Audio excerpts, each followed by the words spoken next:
channel. If you are new to my channel, please consider subscribing and hit the bell button para lagi kayong updated sa ating mga bagong uploads. And for today's video, paano nga ba natin gagamitin si GGives? GGives po ay feature dito sa GCash. Pwede natin itong gamitin pang grocery, pang bayad ng bills, and of course, pwede rin natin itong i-convert into real cash. Kasi lalo na kung mayroon tayong mga emergency na mga problema tayo ng panggastos, well, itong GCash makakatulong sa atin para hindi na tayo problema at kung may emergency, pwede natin ito agad-agad na magagamit. So, paano nga ba ito nagwo-work at saan natin ito pwedeng gamitin? Okay guys, para ma-check mo kung meron ka ng GGives offer, open mo muna ang iyong GCash account, and upon opening your GCash account, mapupunta ka muna dito sa wallet. Ayan, di ba? Wallet, save, and borrow. So, direct mo i-click itong borrow para mapunta ka sa GGives, and GLoan, GGives, and borrow loan ang nakalagay dito. Click mo itong GGives. Ako ng offer dati ng 100,000 pesos. Makikita nyo naman sa mga old video ko. Pero since hindi ko na siya ginagamit, so bumababa yung ating offer. And limited offer lang ito. But once active ka dito kay GGives, ay kay GCash, lagi mo siyang ginagamit, ayan, gumagamit kayo ng mga features like GCredit, ayan, dumadagdag at nadadagdagan niyang iyong credit limit. Kaya nga napunta na ako noon, umabot na ako sa 100,000 pesos na GGives offer noon. So, paano na ba natin ito gamitin? Click natin yung paano gamitin. So, ang GGives ay pwede natin gamitin pambili ng mga groceries kasi nga meron itong mga merchants kung saan pwede natin i-scan yung mga QR nila. For example, pumunta ka sa Robinsons at nag-grocery ka doon. So, yung gagawin mo, i-scan mo lamang yung QR code nila para ang pambayad mo is itong GGives. So, open mo itong GCash, then tap QR. Then, scan mo yung merchant's QR.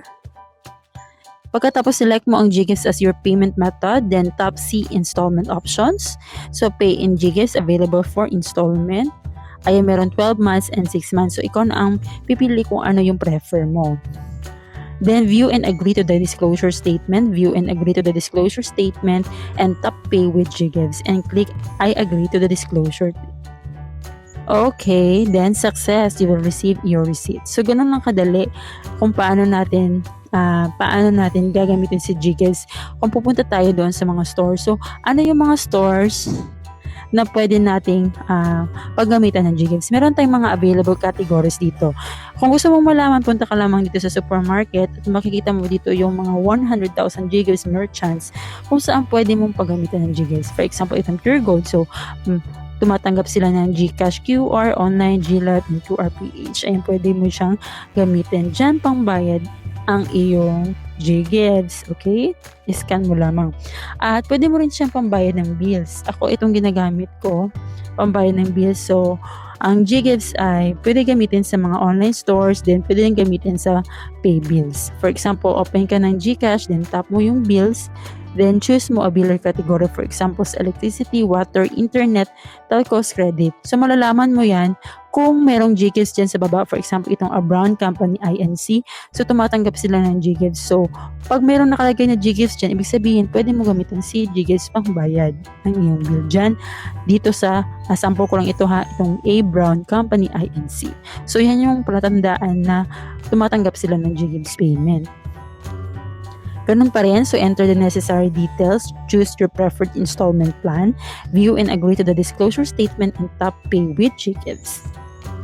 Then select GGives as your payment method, then tap Next. Ayan, pipili ka pa rin kung 12 months or 6 months yung babayaran mo, and view and agree to the disclosure statement, and check mo yung I agree and pay with GGives. Okay, and you will receive your receipt.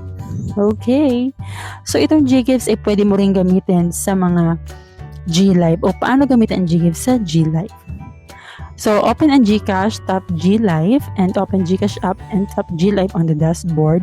Then, piliin mo na itong shop na gusto mong paggamitan. For example, gusto mong gamitin yung Lazada. Then, choose mo yung merchant.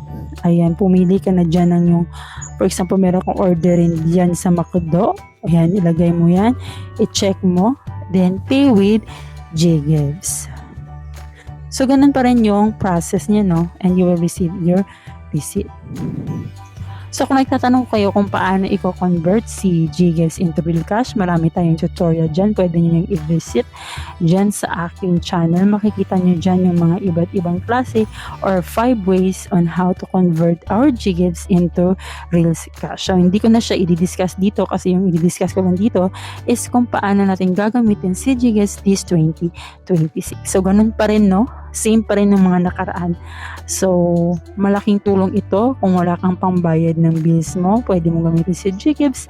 At kung wala kang pang grocery, pwede mo rin gamitin si Gcash. Ganun din sa mga appliances, ayan. Kung tumatanggap sila ng Gcash payment, basta meron na silang QR for Gcash, ayan, pwede mo nang gamitin yung Gcash mo pang bayad. So kung hindi pa activated ang iyong Gcash, meron ako mga ways dyan on how to unlock your Gcash. Okay? Tingnan mo lang dyan sa ating mga naka-playlist. Okay, nawa nakatulong sa inyo ang video nito. For more video, please click the subscribe button and hit the notification bell para lagi kayong updated sa ating mga bagong uploads. Again, this is Dat and thank you for watching.